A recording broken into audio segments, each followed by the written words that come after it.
Dami ng latak. Tignan nyo guys, oh, launa ng tanghali, marami ng latak. Oh, ibig sabihin marami na siyang naluto mga kaibigan.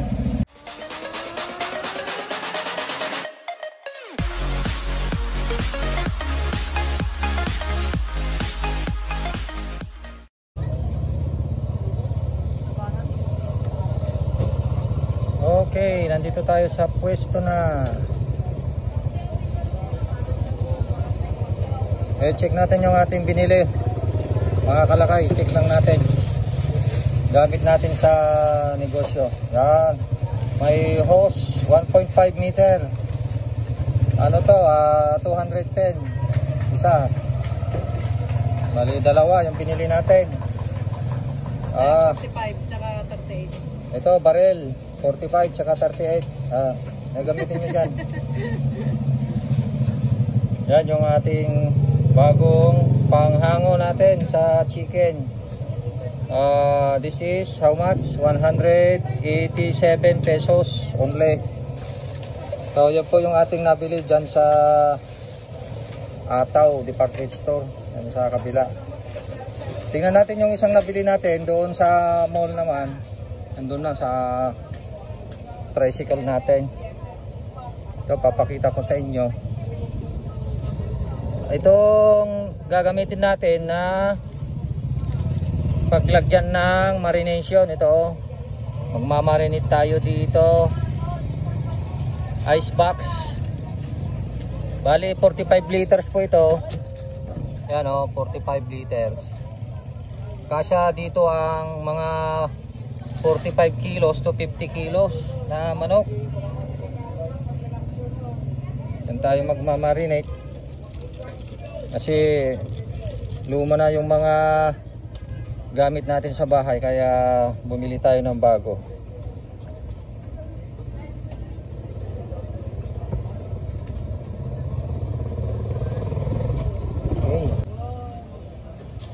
Okay, mag-aalauna na.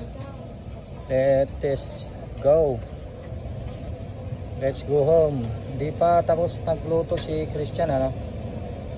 Mayroon pang niluluto. Dami ng latak. Tignan nyo guys, oh, launa ng tanghali, marami ng latak. Oh, ibig sabihin marami na siyang naluto mga kaibigan. Itong latak na ito ay tatapon na ito. Yung mantika natin mabula pa rin. Sabihin maganda pa yan. Ilan ang natira? Ay, may tatlo pa. Konting-konti na lang. Kaya tingnan natin yung luto.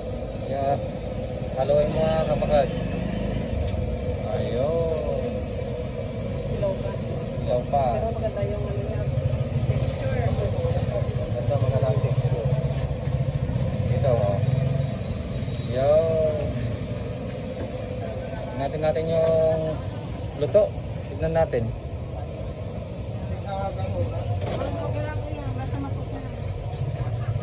Ayan.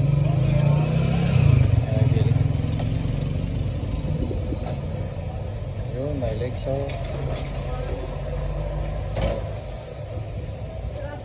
Ay, wala nang ano. Habang naluluto, nauubos. Ayan guys, so. Legs natin. Ganda, ganda. Oh, crispy pa rin ha. Okay. Okay mga kalakay. Hanggang alas 6 daw sila dito. Meron pa silang tatlo lulutuin. Pero sa palagay ko baka hindi naaabot ng alas 6. Baka alas 3 ubos na yan. Pagka ano kasi, ang peak hours po kasi dito magmula alas 9 hanggang alas 12:30. Talagang daming tao dyan. Pero ngayon launa meron pa rin mga ilan-ilan na bumibili. So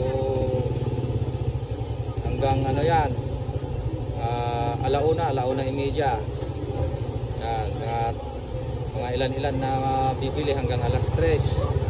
Lalakas na naman ang ang pagbili ng tao, mga alas 5 siguro.